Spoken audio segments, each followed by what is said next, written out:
Jim beside me is Friday, Jim. Hello, I everyone. only see 4 guys. How come? Happy birthday, Roger. Hey, thank you. Whoever said that, 39. Happy birthday, Roger. add 30 to it. Young people, I'm the same all age. young people. I'm the same age as the year I graduated high school. That was 1969. We have 58 participants right now. I mentioned to Mr. Mancuso if we didn't get above 50. Oh, now we're at 60. So I told him I might be out of a job as president if we didn't get a good crowd. We have 61 participants, which is phenomenal. Keeping your job. Keeping your job, Graham. Graham, this just shows how badly we want you to stay. You know, it's nice to hear that. I don't get that a lot at home. All shaved and groomed. I wonder what happens when we do this. Do we have Jamaica on board yet? And we need to get up higher for you. I'm gonna get a book. Well, the only one I know on there is Steve Carter. Okay, that's good. That's what I wanted to know. Well, that I would work for, and put it this way, the other They're two. hearing it. Hi, everyone. I'm Director Judith from Jamaica. Hello. Hi, but I'm not seeing the link on Facebook for me to share it with others. It's not shareable, the one that I used to get in. Yeah. You can send them what you used to get in, but it should No, be in the that's description. Facebook. Where are you sitting? When I send them that is Facebook. I'm gonna sit behind you. I'm not seeing the Zoom link. Okay, for it to forward. I will message it to you. Give me just a minute. Okay. Thank you. That's fine. It's for, Yeah, I'm just trying to get you more in the picture. Okay, let's get Just started. a little. Our guest speaker is on, and I want to be respectful of his time. I think in the spirit of time, I'd love to introduce all our guests, but maybe you can just introduce yourself via chat. We have 64 people on this Zoom call, which is Woo-hoo. tremendous. And Peter, I don't know if you heard, I said if we didn't get at least 60, I'd be removed as president of our club here. So I'm delighted that we have this many participants. If you want to introduce yourself, please do that on the chat function. A reminder to please put yourself on mute while everyone is when our chosen speaker is speaking. And if you can use your camera, we'd love to see you. If you can't, we certainly understand. I'm pleased to be able to use my camera since Mary Marsh directed me to a barber. So I'm pleased to be able to actually address you today.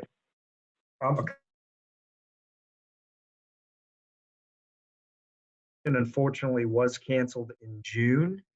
Also a reminder that all of our new member dues have been postponed until October 1st, and our club meetings have been canceled through July.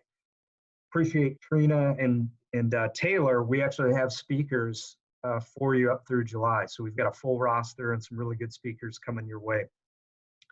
We will continue, actually skipped over one, the golf outing, as you know, has been canceled. And we'd ask you, we know these are challenging times, but in lieu of supporting the golf outing or our weekly lunches, that you might consider giving to our legacy campaign, and appreciate all those who have already given. We'll keep you up to date with the communications. Our newsletter has been going out on Mondays. I've been sending out a weekly newsletter where you've got to read about my boring life here, but trying to keep you updated as best we can. Also a reminder that our Kiwanis Improvement Program at Southport High School annually recognizes 2 Southport seniors who have demonstrated great improvement and excellent attendance over several years. And this year we've selected 2 students. So thank you to our foundation and to Tom Dunham for making this happen.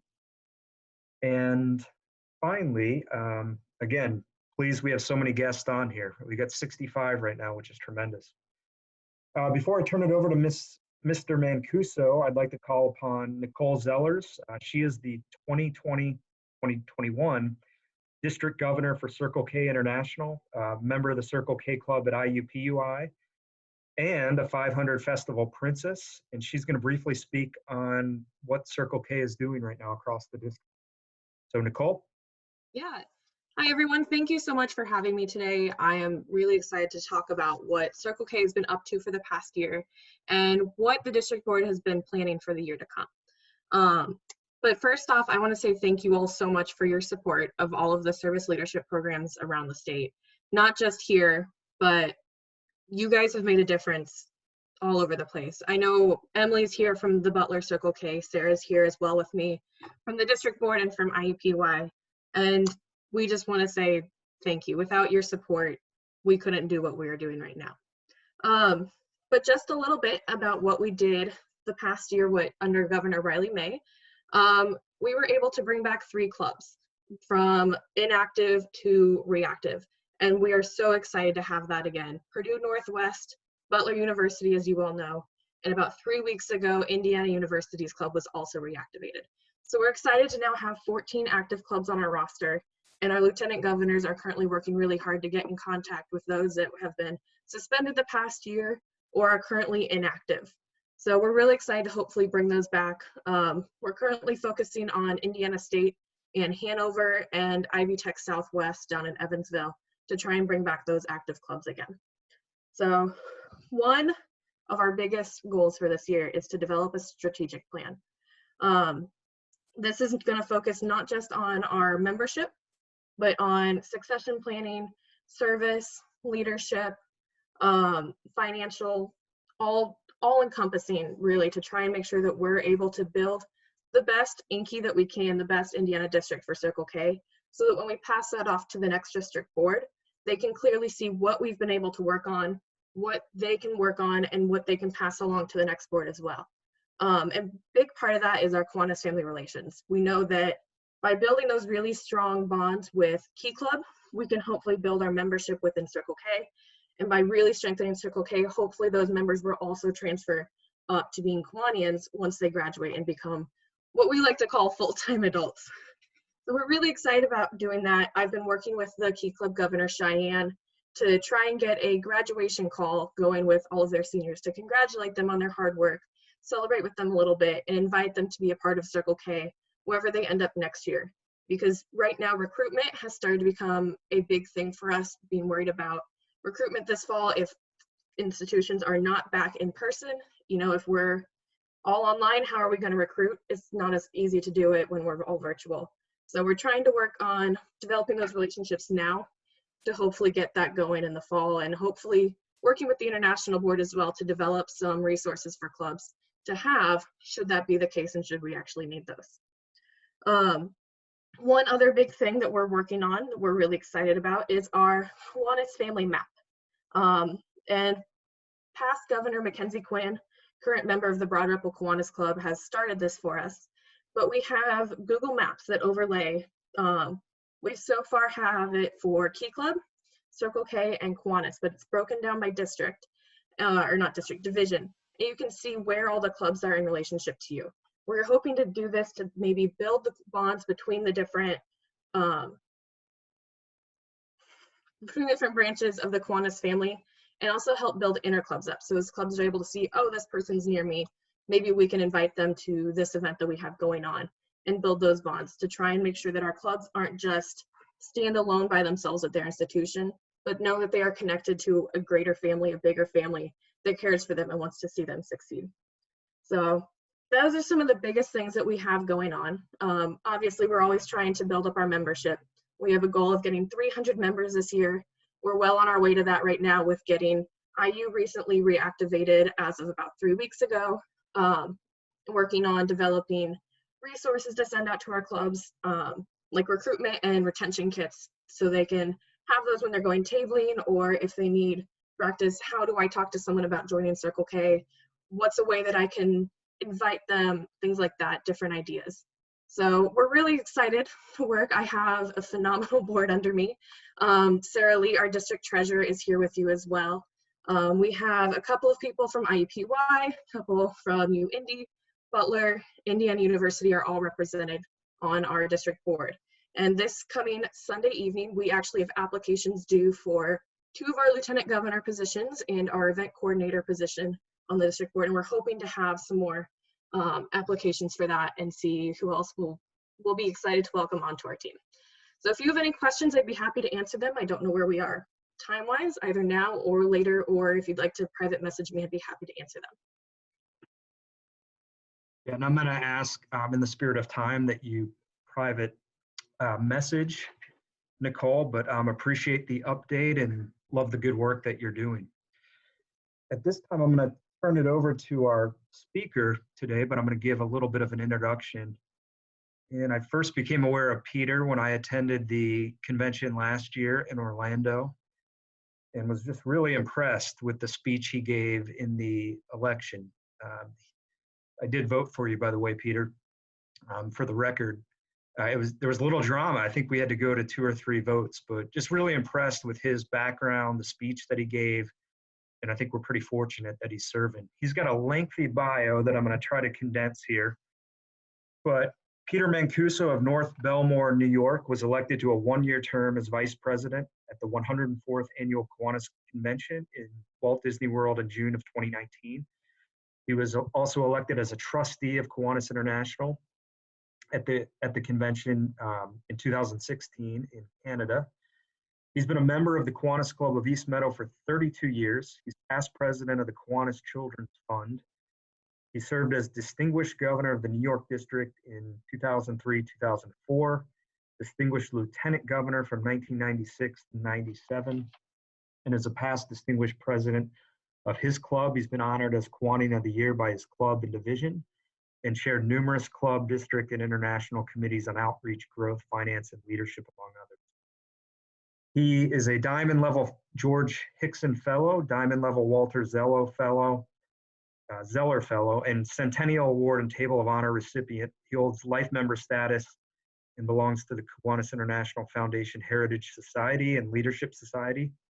He's employed as an assistant district attorney assigned to investigation and prosecution of financial crimes. He earned his BS in economics from MIT and a law degree from Cornell University Law School. And he's past president of the Nassau County New York Bar Association.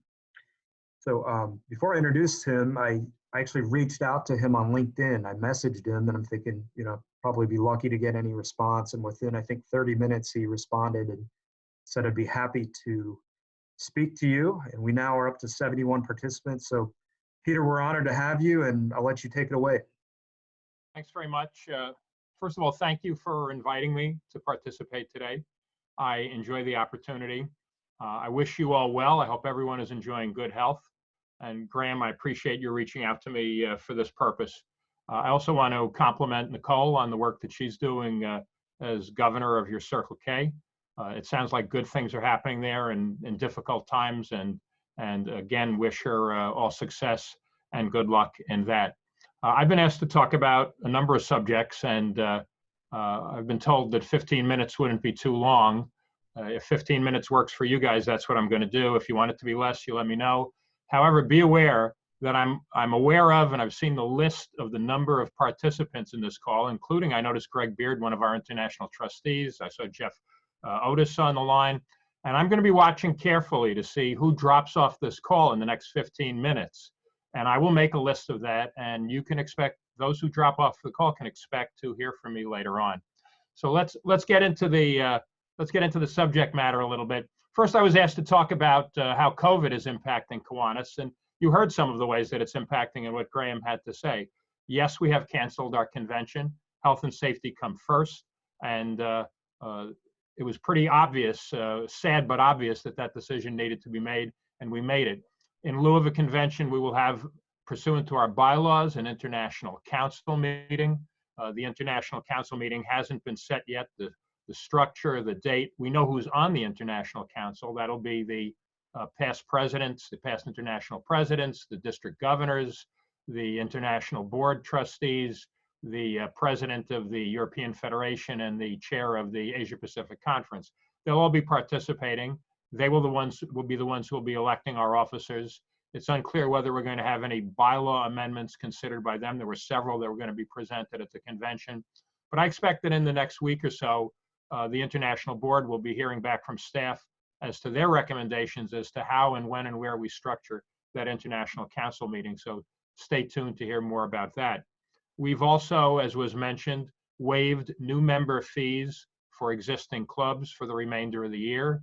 I remind you also that to the extent that we form any new clubs for the rest of the year, as per our prior decisions, there will be no dues due from those clubs until October 2021. So we're recognizing this is a very difficult time for everyone, health-wise and also financially, and we're trying to do what we can to make sure that our organization remains strong and full and vital during the during the period of the pandemic. So that's another part of what's going on. We've also, you may have noticed on Facebook, you may have participated yourselves, our Kiwanis Children's Fund has run a fundraising drive on Facebook using many Kiwanis volunteers, including myself. We raised last time I checked, something in the range of $65,000 in that fundraising drive.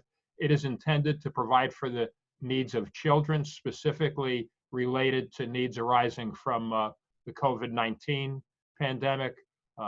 We've seen a lot of wonderful service projects on Facebook before that fundraising took place, involving food drives, help for our first responders, providing computers to children who are being schooled from home who don't have those computers and weren't provided by the school district. In any event, we've raised something in the range of $65,000. It'll be matched by a $50,000 fund from the Kiwanis Children's Fund that was authorized, and hopefully some very good things will happen as a result of that.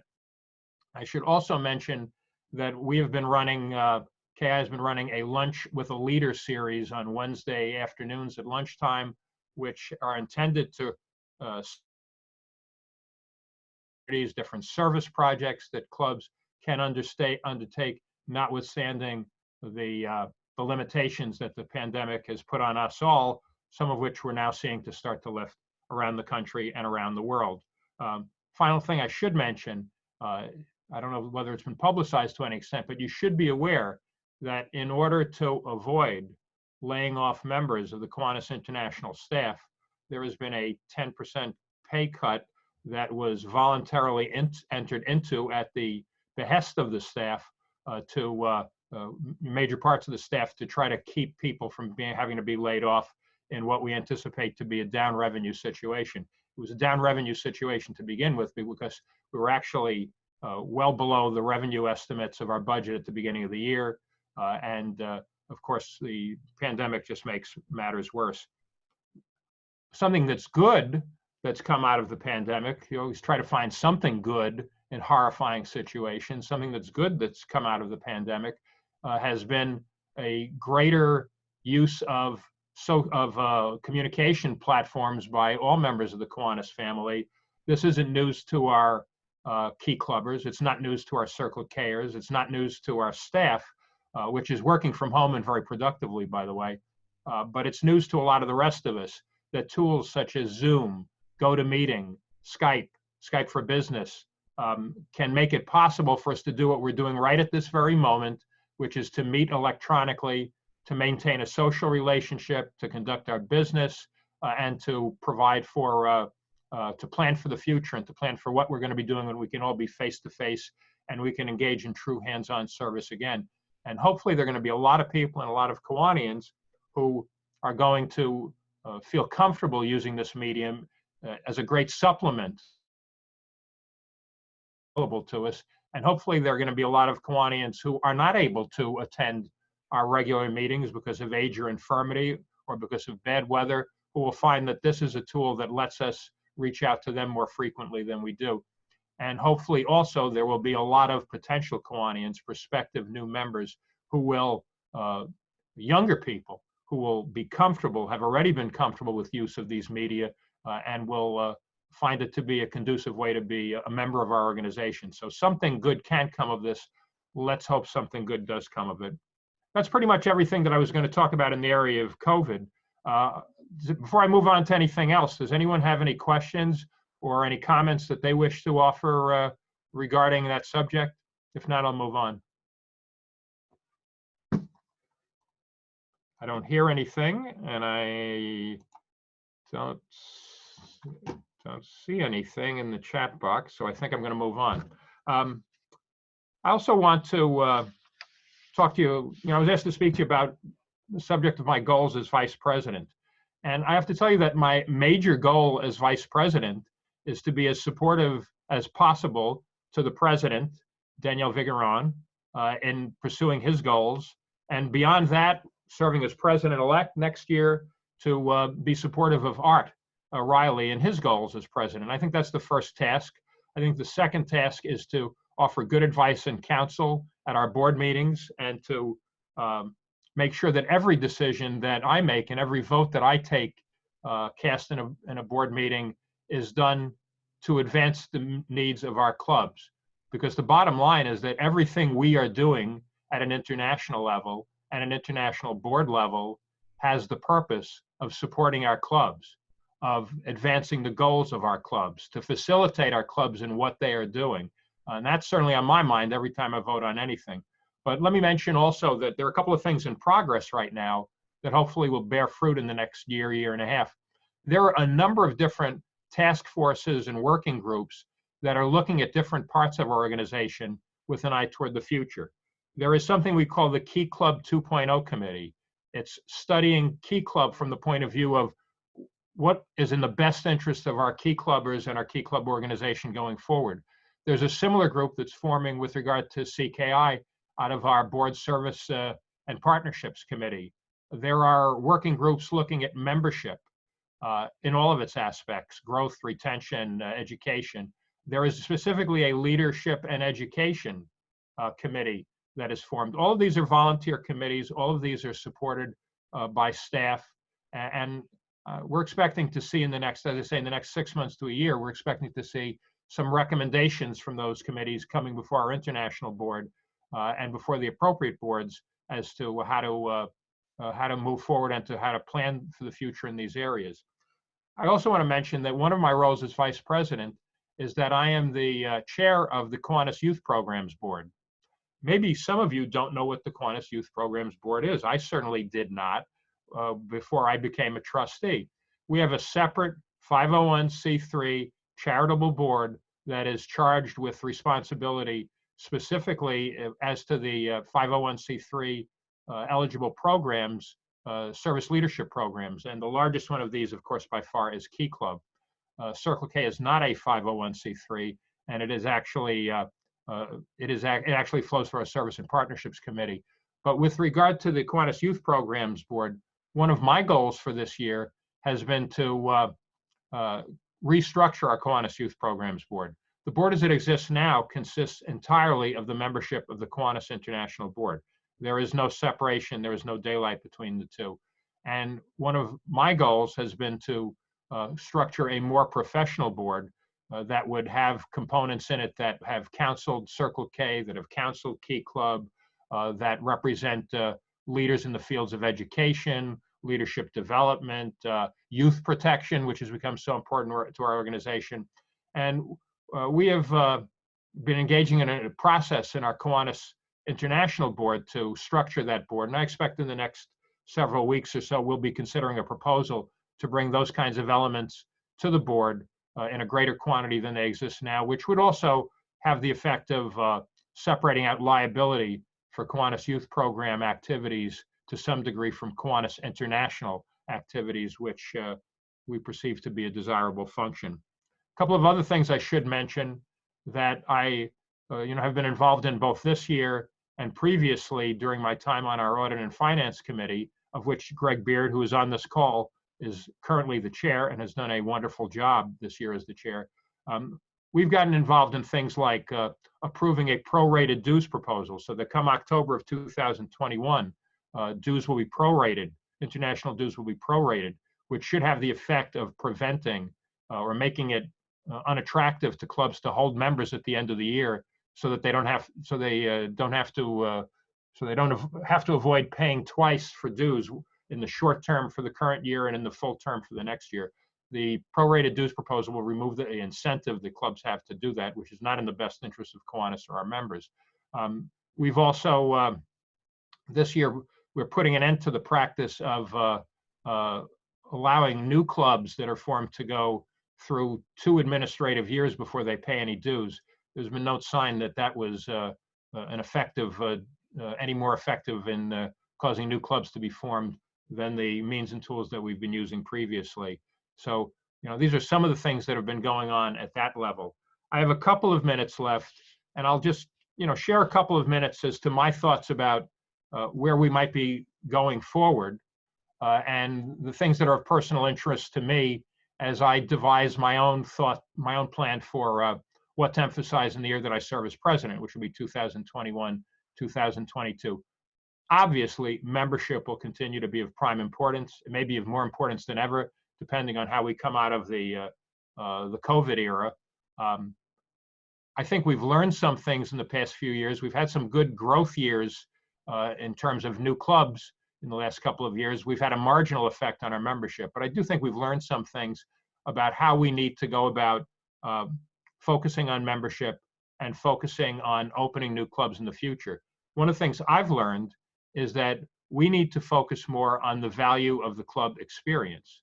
We need to focus more on making sure that our clubs and our leadership at the local level provide the sorts of meetings and the sorts of club experiences that would make the members who are already there want to stay, and new members who are being invited to join and to stay.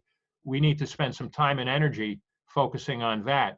And that'll be a big part, I'm sure, of where my emphasis will be as president. Having that in mind, as I say, we've learned some things about membership growth, and we've learned some things about new club opening. One of the things we've learned is there has to be buy-in on the local level. There has to be buy-in on the district level, and there has to be buy-in on the division and club level in order to open clubs successfully and have those clubs continue to exist. I think we've also learned that 15 is a very precarious number to open a new club with, particularly when we permit several members to be members of multiple clubs. We need buy-in in terms of a club sponsor. We need buy-in in terms of club coaches. We need buy-in in terms of organizing new club opening events over multi-day periods in a given division. And so there's going to be a great deal of focus on the things that we need to have in place in order for the tools that we've used in the last few years, some of which have existed for a very long time.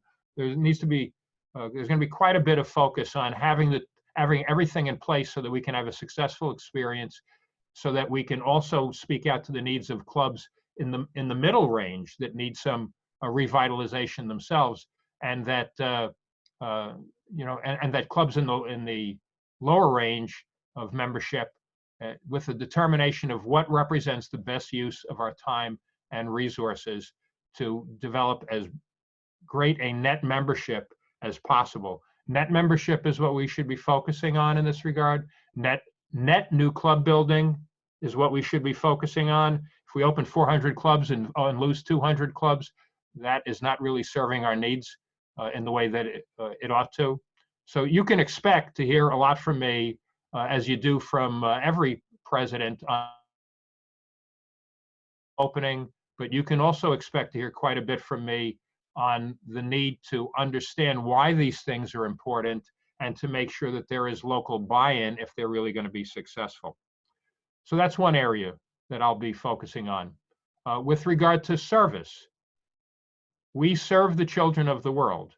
And many people have asked me, who are not Kiwanians, what does that mean exactly?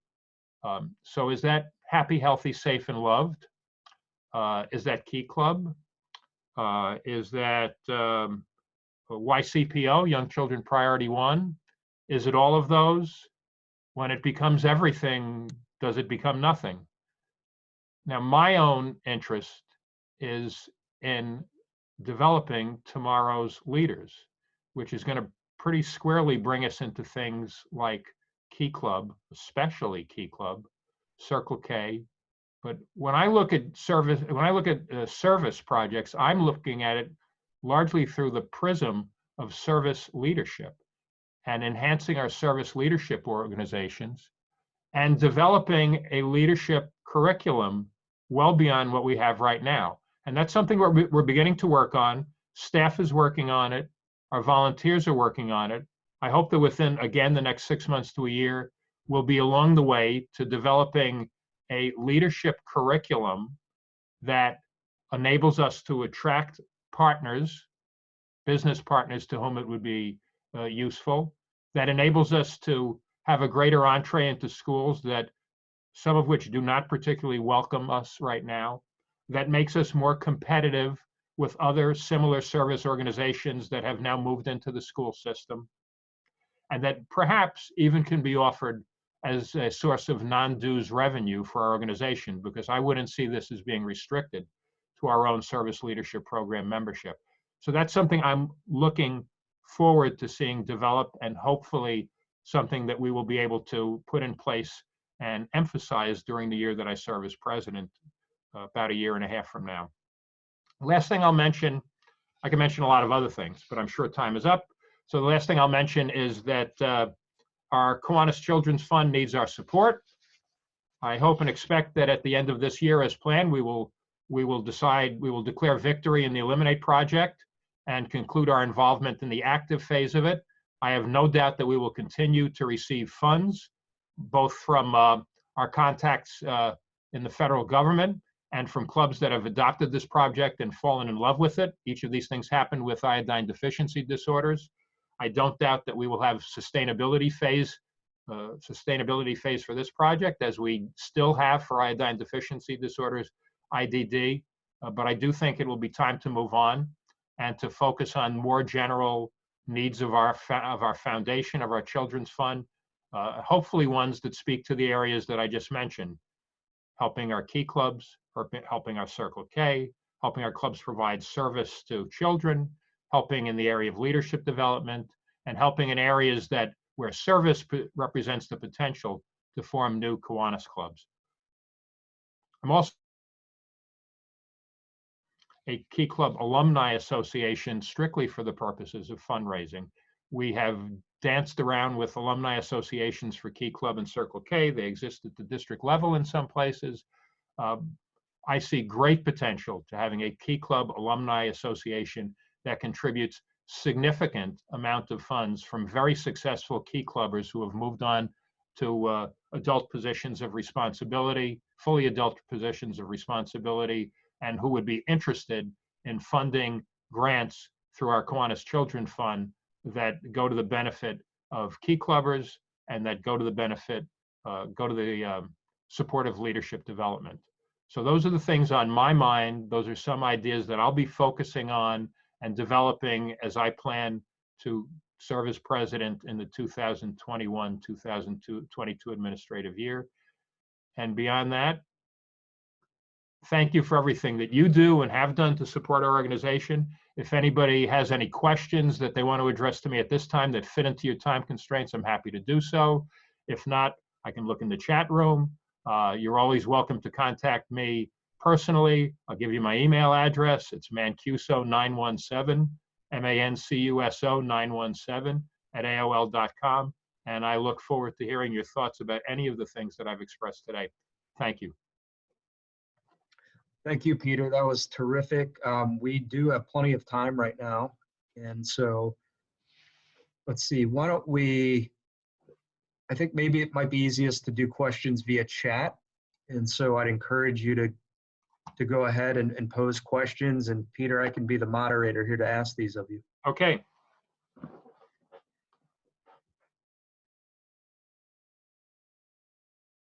I don't see anything yet, so I'm going to start off.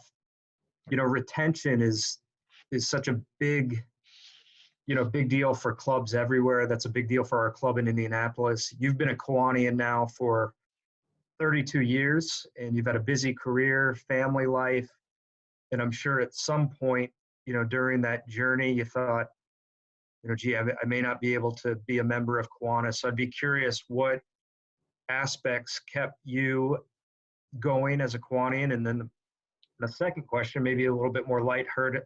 I believe you're a runner, and I want to know how your running has progressed during this COVID time. Let me answer that one first, because I won't remember it if I answer the first one first. The answer is that every other day for the past 29 years, I've run 3 miles. On weekends, I run 4 miles, and I have maintained that routine. What's changed during COVID is that now my wife goes walking pretty much every time I go running. I used to be just the loneliness of the long distance runner. I used to just be, not that 3 miles is a long distance, but I used to be out there by myself. So it's kind of nice. So every other morning we're in the car. So that's what I'm doing there. What I never really mentioned to anyone is that in between mornings, I go to the gym first thing every morning. I can't do that anymore here. So fortunately, my son had bought a set of weights that you could manipulate and add and reduce weight. So my program is I go running today, tomorrow I'll do the gym work at home and then running and just keep going like that. And it's something I enjoy doing. It would be really bad if they told me I couldn't. Now let's get to the real question. As far as retention is concerned, I should give you background. I mean, the history of a substantial number of people. My club in New York, the East Meadow Club, is the largest club and pretty much has always been the largest club in New York, but it's tiny compared to what your historical numbers were. We average about 140 members. We add a couple every year, pretty much every year. Retention is retention is, oh, let me say one other thing. Why did I join Kiwanis? I joined Kiwanis because I was leaving the district attorney's office. I went into private practice. I since then came back to the district attorney's office, but a friend of mine a very dear, now deceased friend, who was a Kiwanian, had tried for a couple of years to get me to join Kiwanis. I joined after I left the office because I was in private practice and I was looking for business. The reasons that people join Kiwanis clubs, I've discovered over the years, are often very different from the reasons that they stay in Kiwanis clubs. The reason I stayed in Kiwanis was okay for business, but not really great, to tell you the truth. But what I found was this wonderful, caring group of people who were very involved in community service. And I had come from a background of public service and community service, so I was very interested in that. And I just found that I really fit in and loved the mission. I can't tell you that there was any time after I joined Kiwanis that I thought that I didn't want to be involved in Kiwanis. Really, my mindset was I wanted to be as involved as I could be, consistent with my other responsibilities. And Kiwanis over the years kind of became my my full-time hobby, if you will. I had a full-time job and I had a full-time hobby, and Kiwanis became the full-time hobby. And eventually it morphed from a hobby into a cause, into a mission, as I became more knowledgeable about all the wonderful things the Kiwanians are doing all over the world. So I'm not the typical case as far as that's concerned. But in terms of retention, we have to focus our resources where they are likely to produce the greatest results. And by that I mean that considering retention in a club that has 8 members of an average age of 80 represents a very different opportunity to use resources than considering retention in a club that has 30 members with an average age of 65. You want to use your resources where they're most likely to produce a benefit. It is much easier to go out into a community that has no Kiwanis club and solicit members for this brand new club that has no past history or identity, that will do exactly what the members want to do as service projects, that will choose what the members want to do as their service projects. It is an exciting opportunity to become involved in that. It is very different to go out and seek members in a Kiwanis club that has 8 members of 80, an average age of 80 years, and try to solicit new people into that organization and expect they're going to stay.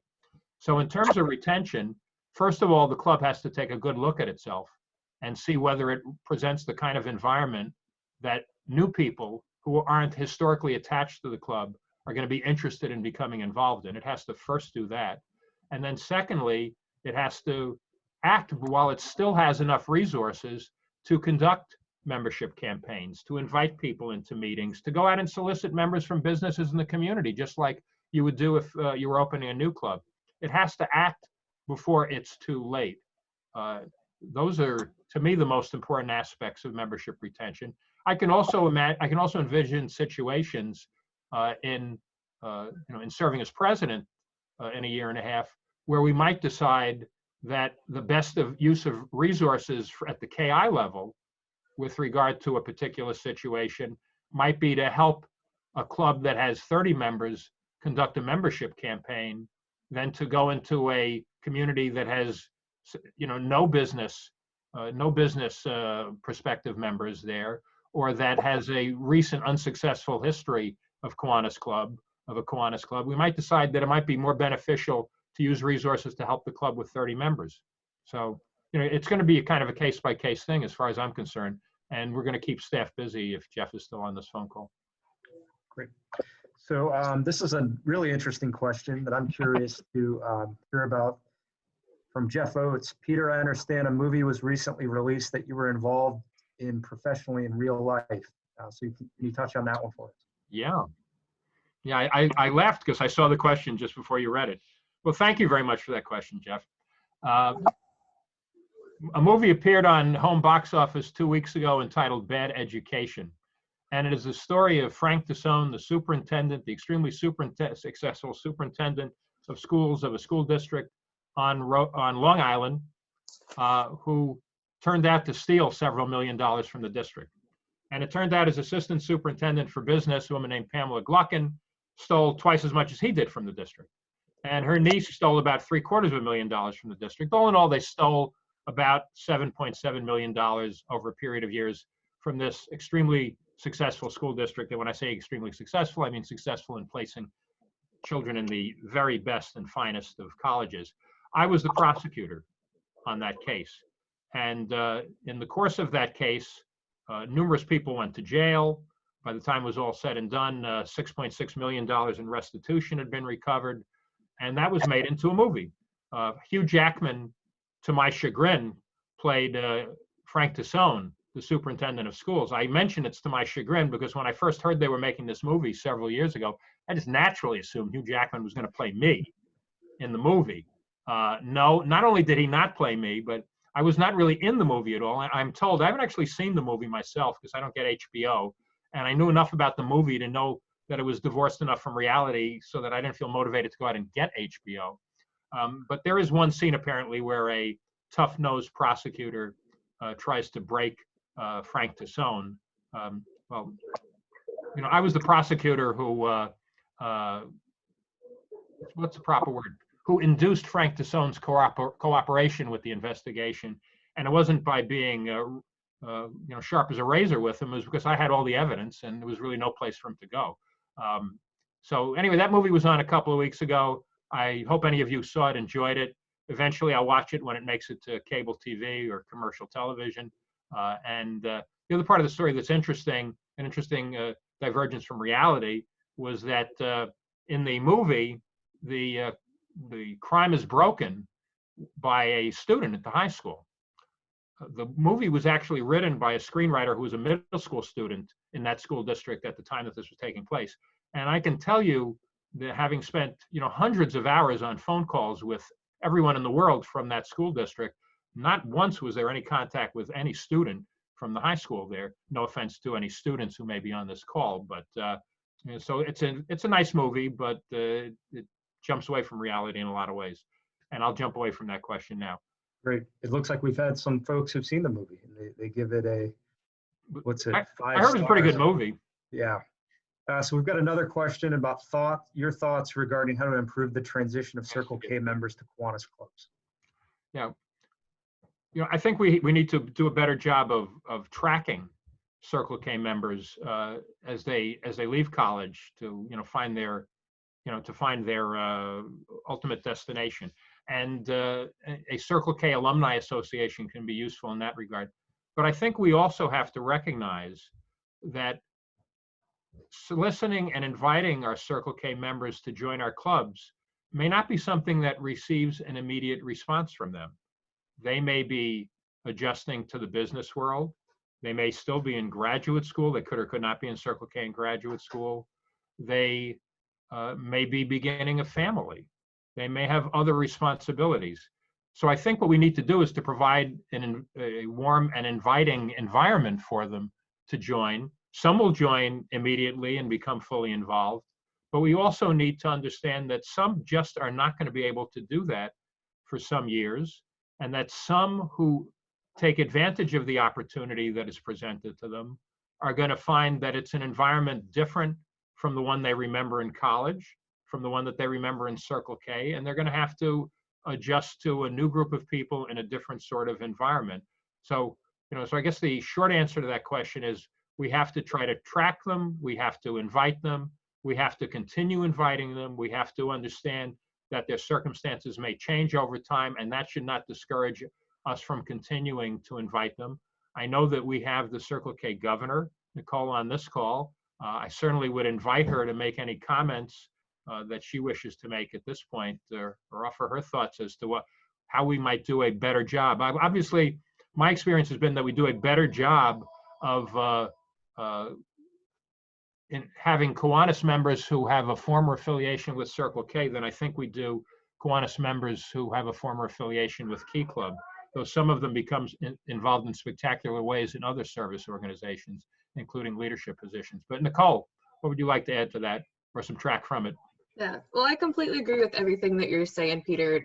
Tracking people, developing those alumni associations, that's one of our goals in the district that we're trying to work on.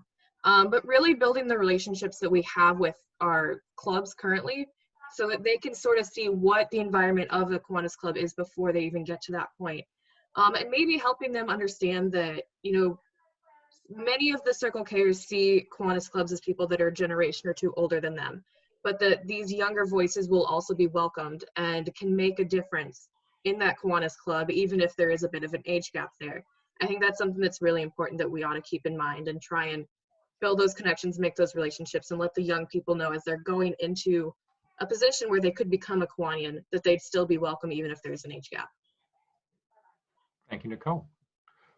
Shall we move on to the next question? And I'm going to just close the door so that we don't get any noise from upstairs. So,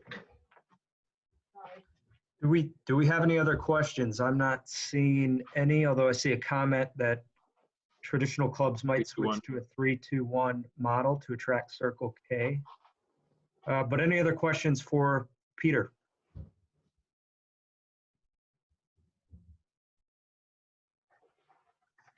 Okay, well, I can't thank you enough for joining us and for accepting my invitation. And I think at peak, we had 81 people on this Zoom call, which is yeah, I want to note for the record that when I started talking, I saw 71 or 72, and we've got 80 or 81, which is a very different response than the one I usually get from a room when I talk for 15 minutes. So I do appreciate it.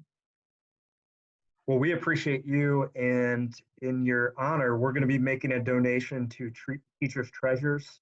That's an organization here in Indianapolis which helps teachers obtain and distribute school supplies free to our teachers here in Indianapolis, and we'll be making that in your name, and then we'll also send you this certificate. But appreciate all you're doing for Kiwanis. We're proud you're our international VP, and whatever we can do to help support you here in Indianapolis over the next couple of years, please let us know.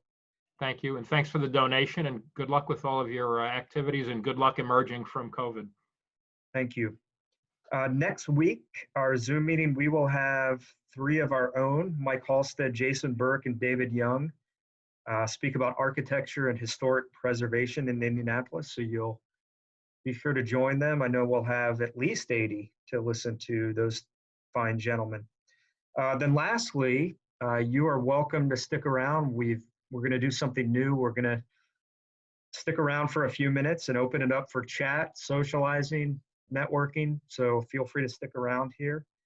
But I appreciate the great crowd today. It was wonderful having so many of you here, and you have preserved me as president for at least a couple more months, given the number I promised Peter. So thanks for everybody. Thanks for all of you who joined us from outside of our club, and we look forward to speaking with you here after the meeting.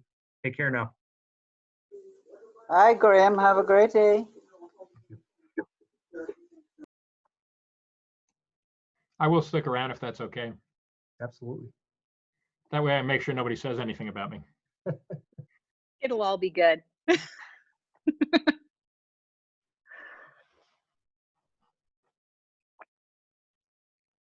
Yeah, if anybody has any questions or wants to dive into anything further with Peter, you're welcome to. If anybody would like to tee up side conversations, feel free. I'm just going to lurk and make sure everybody is okay. I'd be curious from the other